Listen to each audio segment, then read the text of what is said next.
Hello to all viewers. Hello to everyone. I am Shiloh, the last scribe for the house of Jacob. I am a messenger and a true servant of the Almighty. On November 29th, 2019, the Almighty will visit the earth to judge every living thing. On that day, every living thing will be given life or death. The Almighty has caused me to see who I am and to know that I am a real descendant of the house of Jacob. This video is part 3 of a series of videos that covers everything in the book of Genesis from chapter 1 to chapter 50. With all the confusion removed, with all the allegories removed, in these series of videos you will hear the truth of the book of Genesis according to the Almighty, according to what the Almighty commanded the house of Jacob to keep recorded. Part 2 ended with the Almighty causing fresh water from underground to come into a garden and proceed out into a certain land. I will start where I left off. Let's begin. From the garden, a stream of water departed through the field, then proceeded out into the land, unto the side of a flowing river that proceeded to 2 rivers, then dividing and expanding into 4 parts, then going through a mountain pass and into the flowing sea. As a potter molds clay into a form, shaking the whole earth, the Almighty formed a specific land for a country. It was a land of mountain ranges and hills that goes against the sea. It was here, on the earth, where the Almighty created and established the first man for the species of Ish. During the time for reviving green vegetation, the Almighty revived the land of the living with fresh flowing water. The Almighty renewed the soil, and the green vegetation began sprouting. On the earth and in the land, the Almighty caused plants and herbs to sprout and bud abundantly thick again. He caused vegetation to sprout with sweet aromas.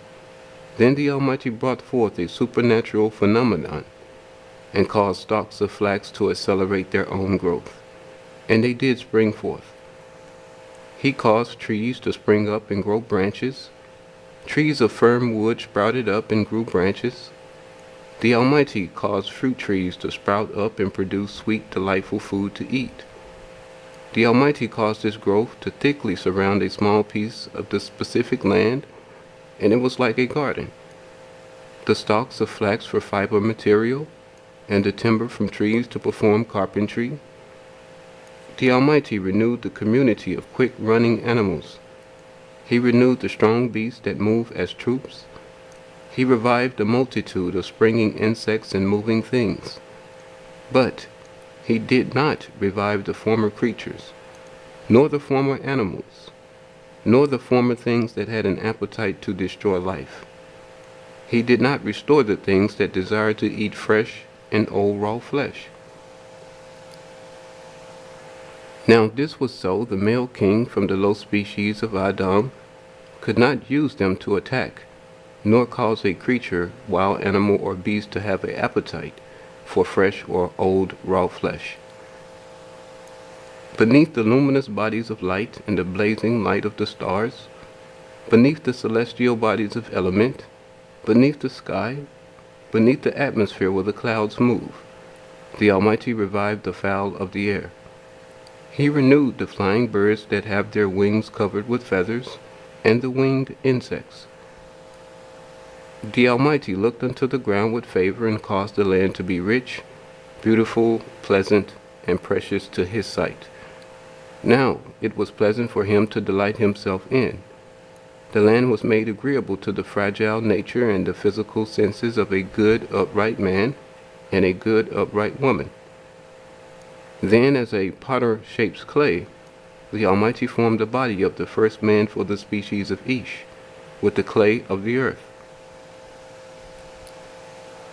Remember, the Almighty cannot lose his life by giving his life away. The Almighty cannot be murdered. The Almighty cannot be killed.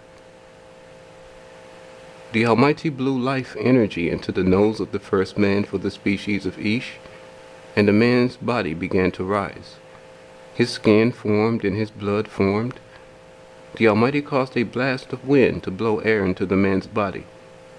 As the body began breathing, the Almighty formed his appetites, his inspirations, his thoughts, his emotions, his passions, his pleasures, and his desires to be similar to the soul of the species of human beings before him. The soul for the first man of the species of Ish is the life in the blood of this man. Now, the first man for the species of Ish was a living being. This was the seventh miracle, the seventh divine work the Almighty completed. The first man for the species of Ish was created fair, dark, and his face showed a healthy red from the flow of his blood. Enclosed by trees, surrounded by a thick growth of plants and herbs, the Almighty appeared before the first man of the species of Ish. As they looked at each other in the face, the Almighty spoke and commanded, saying, I am the Almighty, the All-Supreme Being, the All-Supreme Ruler. I am the first living being before time. I am the All-Supreme Ruler. I am the most powerful being and the most holy being. I alone am self-existing. I alone am everlasting. Beware, you can freely eat the fruit from every tree in the land, but you will not look, or you will look away from the wooden book of knowledge that gives you understanding and perception of good and evil. Do not let your eyes observe the contents in the wooden book of knowledge that is in this garden. You will not read the contents of it. The book is fastened and is firmly shut. In the day that you read from it, you will certainly die before your time. The Almighty continued speaking to the first man for the species of Ish, saying, I have given you charge of all the land. You will take care of the land and protect it.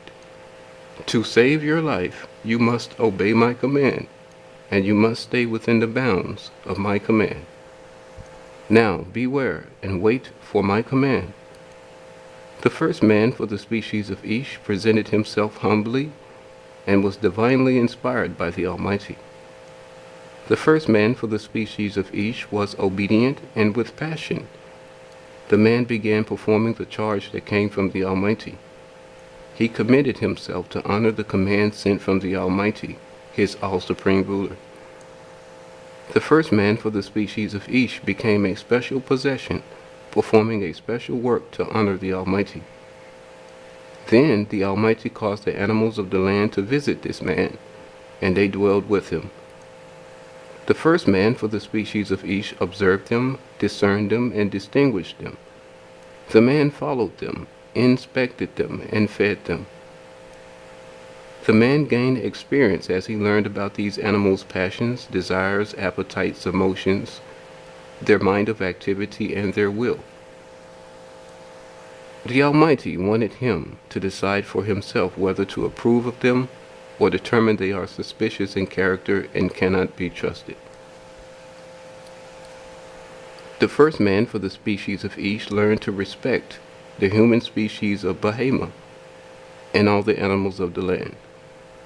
The first man for the species of Ish chose his favorites, and the man named the human species of Bahama and appointed them reputation, honor, authority, and glory.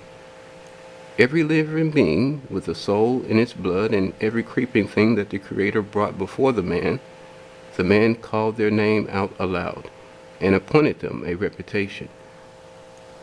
With great delight, the Almighty relaxed on his throne. In his own heaven, all the Almighty's holy assembly kneeled before him. They greatly praised the Almighty, and they greatly congratulated him. They worshiped the Almighty because he is the all-supreme ruler. He is the creator of all things. They shouted out praises to him. They adored the miracles he had shown them. As they celebrated before the Almighty, they blessed the Almighty one toward another, saying, The Almighty is the most powerful. He alone is everlasting. The Almighty is the most holy. He alone is everlasting. With great delight, in front of his holy assembly, the Almighty took a perfect oath to increase honor to himself. The Almighty took, as it is called, a seventh oath to increase the honor to himself. The Almighty took a seventh oath to increase the honor to himself because he had completed the creation of his earth and the earth's heavens to his satisfaction. He took a seventh oath to increase the honor to himself because he created the certain species of man called Ish, and this man became an individual species of persons worthy of becoming a special possession.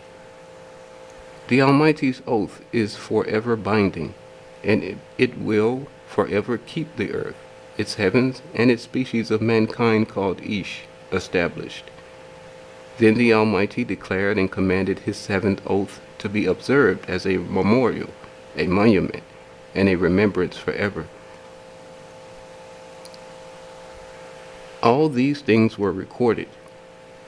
Now at the sign of life, the male king from the low species of persons, the hypocrite, the male king of the species of Adam, who came from the human species of Behemoth, had come into the same territory.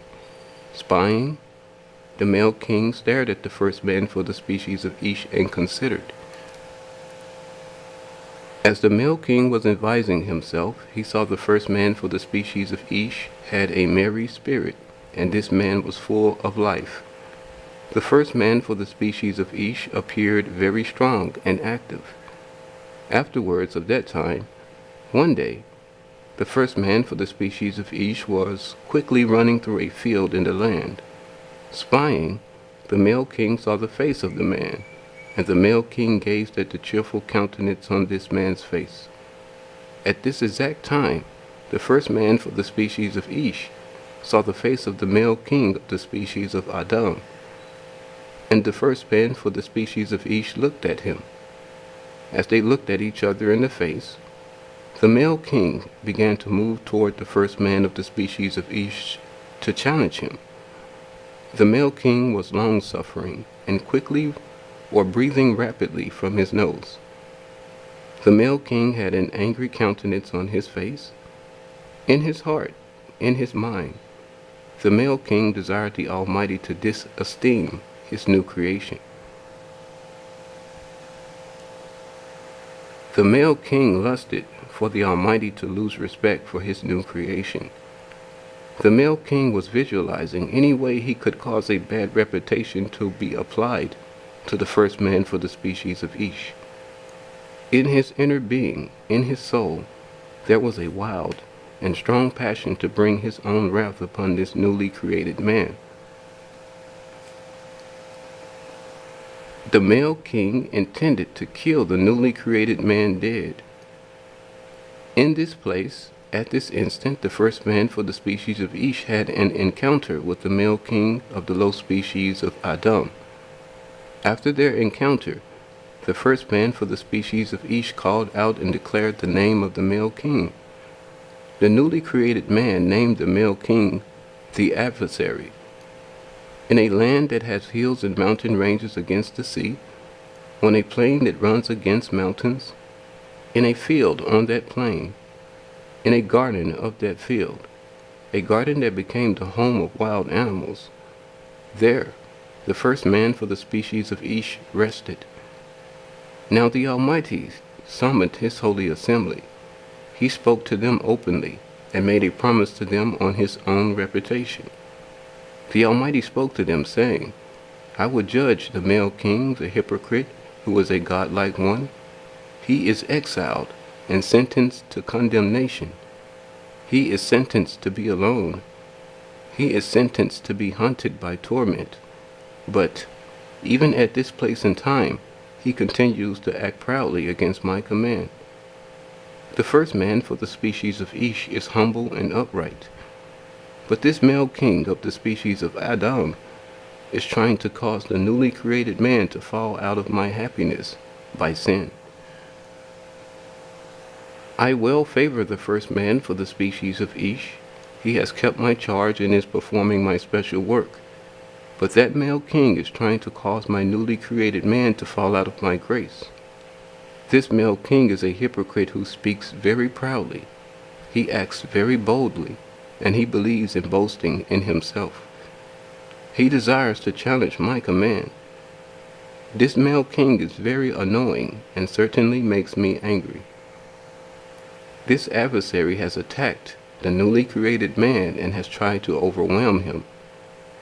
This adversary attempted to capture my special possession, but the first man for the species of Ish did not surrender. He was not captured, but he is losing his energy of hope. The first man for the species of Ish has fallen away, alone to himself. The Almighty continues speaking openly to his holy assembly, saying, "After I long suffer, I will answer the adversary's challenge openly and directly. I will win with the most glorious victory. At the end of the whole age, when I command the term of the age to be finished, then suddenly I will answer the adversary completely. I will fulfill my judgment. Also, I will judge against all hypocrites and against all those that are godly or godlike. I will judge against all gods and every goddess. I will judge against all the rulers, all the judges, all the mighty persons, and all the common persons that come into being from the adversary's semen. It will come true. At the end of the whole age, I will judge all mankind, even all the earth. At the end of the whole age, of my own promise, I have appointed a humble workman to put my doctrine in order. Then I will bring this certain man of the species of Ish, who is of my own promise, forth, and cause him to stand as a mighty warrior. I will establish him as the steward of mankind, and he will govern all mankind forever.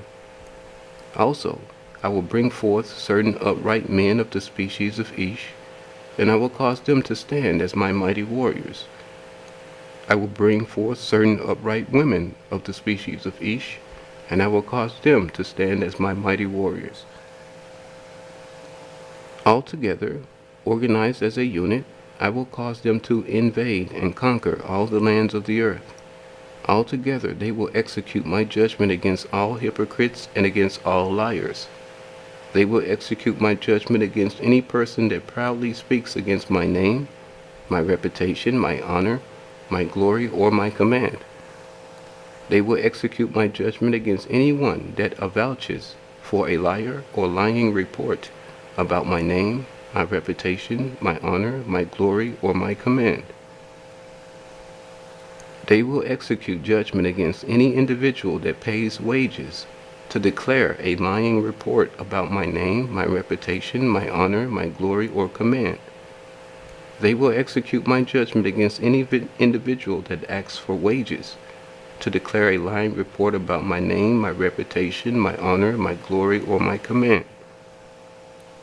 They will execute my judgment against any individual that takes advantage of another person by speaking lies or laboring for lies about my name, my reputation, my honor, my glory, or my command. They will execute my judgment against any individual that takes another person's money by speaking lies or laboring for lies about my name, my reputation, my honor, my glory, or my command. I will throw them all down and smite them all out. The Almighty continued speaking to his holy assembly, saying, "It is not a good thing for the newly created man to be alone. It would be a good thing, and it would be appropriate to me to bring him forth a mate comparable, so the man will not be alone. I will create Nekeva, a woman. With longer hair, the woman will be fair in the man's sight. She will help him and support him. The man will think to go one way or the other, and she will follow to help him. The woman will help the man to accomplish and advance in his purpose because she is comparable to his intellect. The man will be joyful in his companion's presence because his mate is created kind, humble, pleasant, and honest. Together, they will serve my cause, and they will labor according to my command. Like the man, this woman will be full grown at her conception. she will be able to bring forth children for the species of Ish. Therefore she is appointed to be the man's mate. When the first man for the species of Ish and his mate, the woman, join their bodies together, they will become one flesh. Then they are married. When they join together by flesh, the woman, who is Nekeva, is now called Isha. Of the first man for the species of Ish semen, of the species of Ish lineage, I will bring forth a certain son. This certain son will repair my name, my reputation, my honor, my authority, and my glory. He will put my report in order and build up my name and my reputation with honor and glory. Therefore, I have assigned this first man for the species of Ish inheritance to this certain son of his species lineage, because this first man of the species of Ish would transgress against my command. In this place, the man's mate, the woman who is naive, who is humble, kind, and honest, will be caused to become an adulteress, like the quarrelsome female Eve. Like a house being built up from its foundation, the woman will be built up to become the mother of a family by the adversary.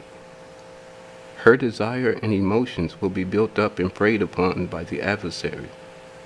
Because of the adversary, the woman will cause this first man for the species of Ish to lose his inheritance.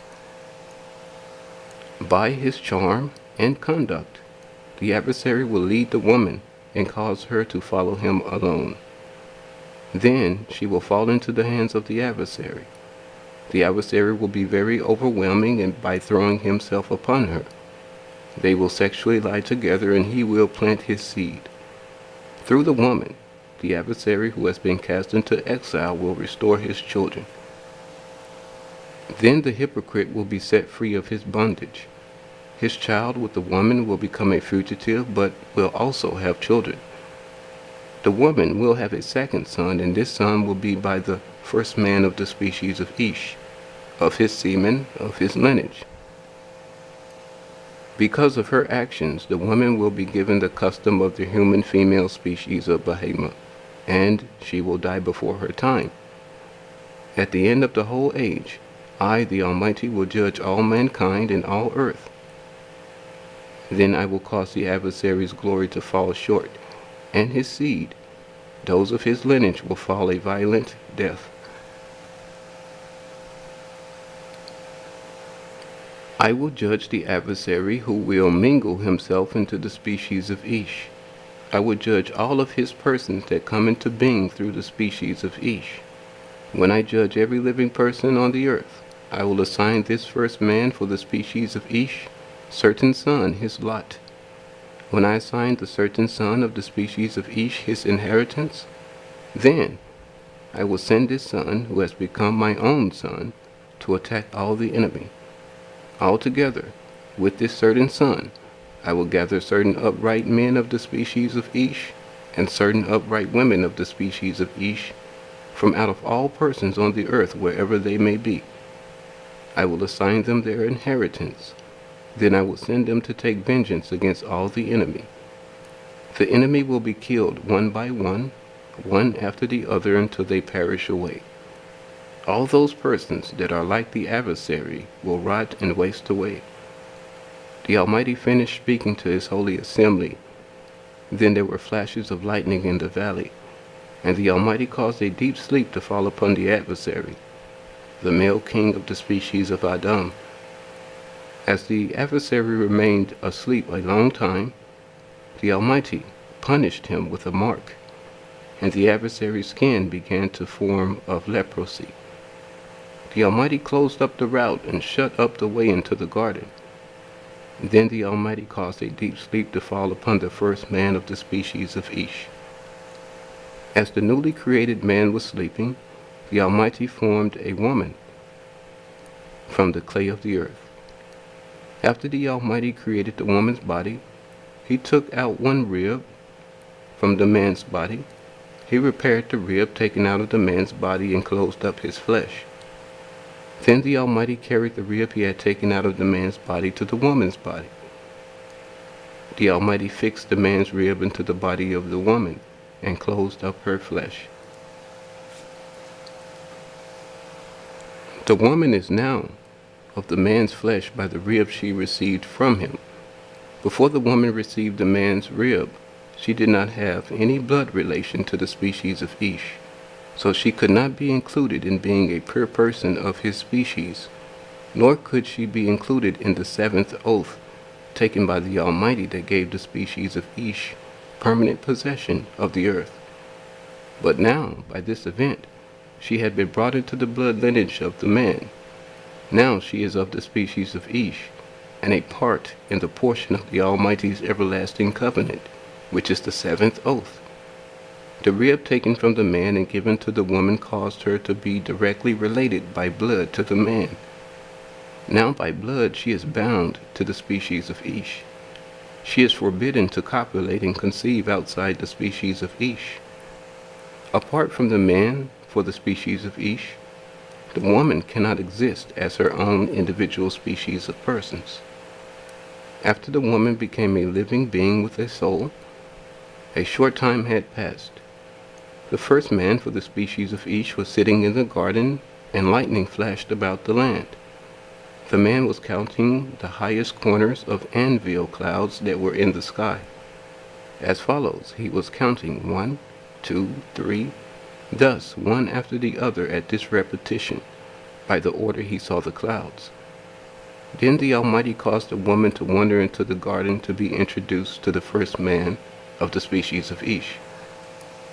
From a distance she was merry, she was happy, she was beautiful. The first man of the species of Ish came into a trance and stared at her skin, even the nakedness of her body. He observed her for a time, then he considered. He uttered to himself, saying, "This one is not self-boasting like the adversary who acted proudly."